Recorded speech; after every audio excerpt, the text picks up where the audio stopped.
you like that, you're gonna love this. Hi and welcome to Games Web. My name is Mark, and today I'm going to take a quick look through Alien, the Wayland-Yutani Report by S.D. Perry. This is the book that was released about 4 years ago to collaborate and come out with, celebrate or whatever, the Alien Covenant, which is the second of the reboot movies. Lovely picture of a xenomorph on the front. It's got an embossed Wayland-Yutani logo, building better worlds. And then on the back we have our blurb, which says Alien, the Wayland-Yutani Report utilises exclusive illustrations on over 35 years of Alien movie concept art and film stills to explore the nature of the xenomorph in an unparalleled detail. Told from the point of view of the nefarious Wayland-Yutani Corporation, this book features extensive information on characters, locations, vehicles, weapons from the movies, along with in-depth breakdown of the xenomorph's formidable abilities, covering all aspects of this usually popular saga's history. Aliens, the Wayland-Yutani Report is the ultimate book for xenomorph fans, and it's published by Titan Books in conjunction with 20th Century Fox. Okay, so this book is still readily available. I got this off Amazon. And this was literally ordered and delivered the day after, so I'll leave the link down below for you to actually get a copy of it. Now, the reason why I'm doing this is Aliens are quite hot at the moment. If you've seen my reviews or unboxings here on Gamers Web for the Another Glorious Day in the Core from Gale Force 9, you'll probably understand why. Because the game is actually doing really well. I think it's the #1 board game in the UK at the moment, according to Board Game Geek. Not exactly sure, but I think it is. Right, so just put my blade away because I don't need it anymore. Okay, so we get nice hardbound cover, and I'm just going to take this wee thing off here, like that. So that's how it looks with the thing. That's really lovely finish on it. In fact, actually, I'm going to leave this on because I don't need to worry too much. Okay, so we're just going to have a quick look through. Now, as always, Titan Books are very, very good with the presentation of films and stuff like the Terminator and Predator and Star Trek and whatever else they've done, Starship Troopers, lots and lots over the years.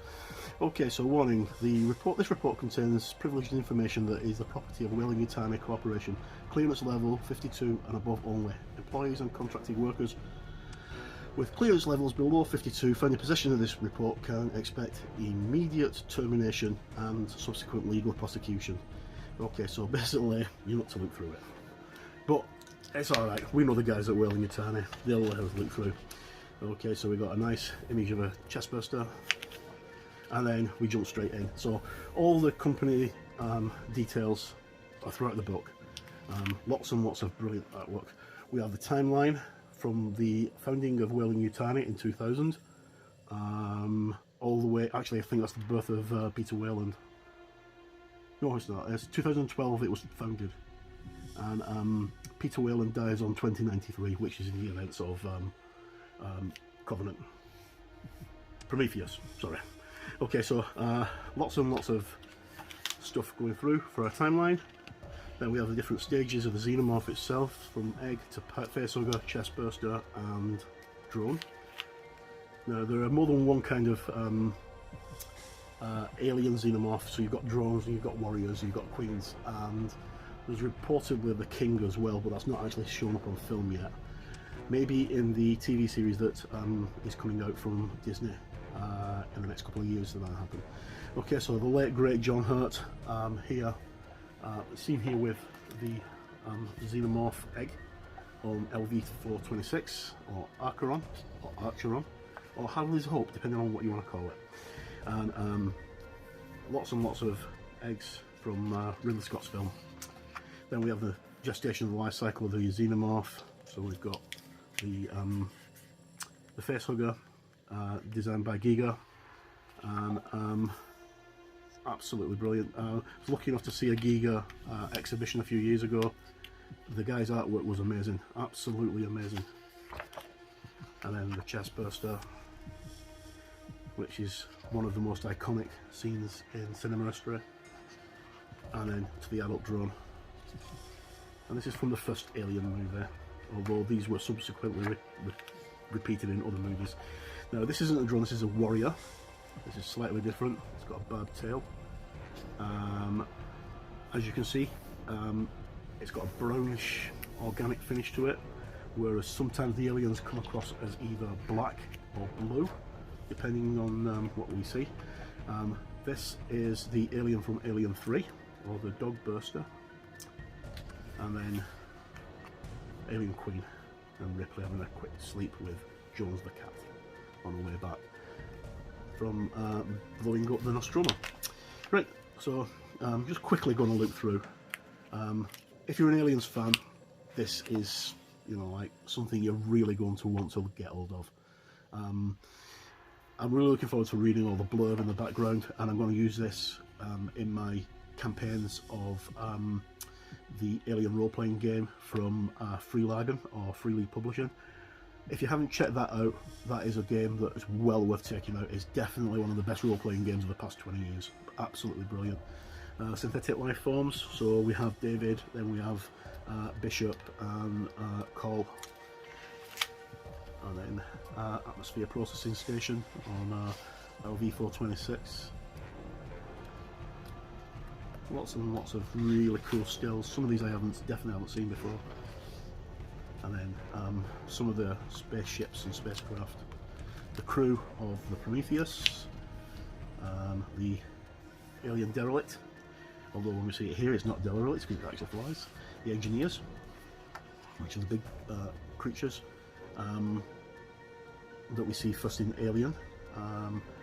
That's an engineer in a biosuit, and then we go along and it just basically goes from one film to the next. So we have the first film is Alien, Prometheus, then it'll be Covenant, then it'll be Alien, then it'll be Aliens, and then so on.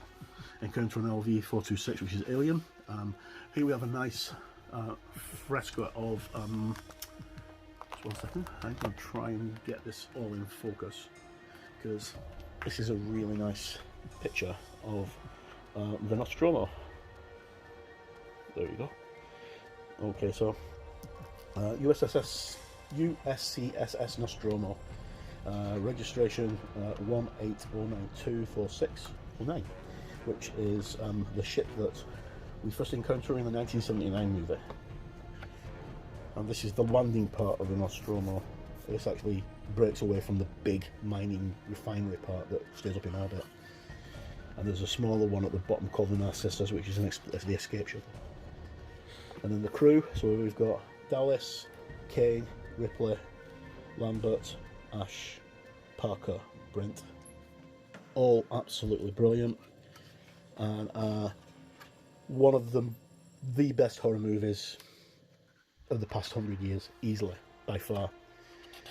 There is an old saying that Alien is a haunted house movie and Aliens is a roller coaster movie, and it's very apt, because Alien, you can see something coming and the tension builds up very, very slowly and then it jumps out at you, whereas in Aliens you know it's coming, you just can't get out of the way, which again is kind of cool.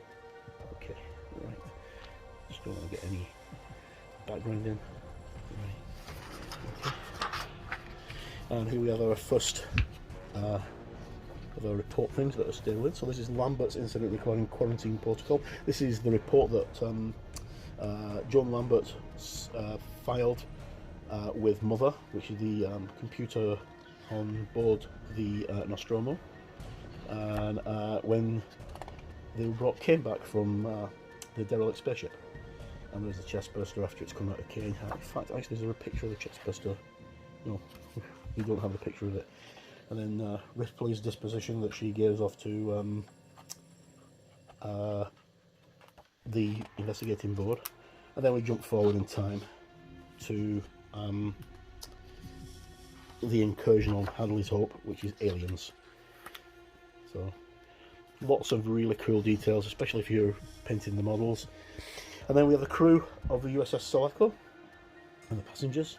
So Carter J. Burke, First Class Ripley, Helen Ripley, Executive Officer Bishop, who's a synthetic, First Lieutenant Scott Gorman, Corporal Dwayne Hicks, Private Trevor Williams-Bowski, Private First Class William Hudson, probably one of the best characters in science fiction. The Sulaco herself, she's a beauty, and it's a big double page spread.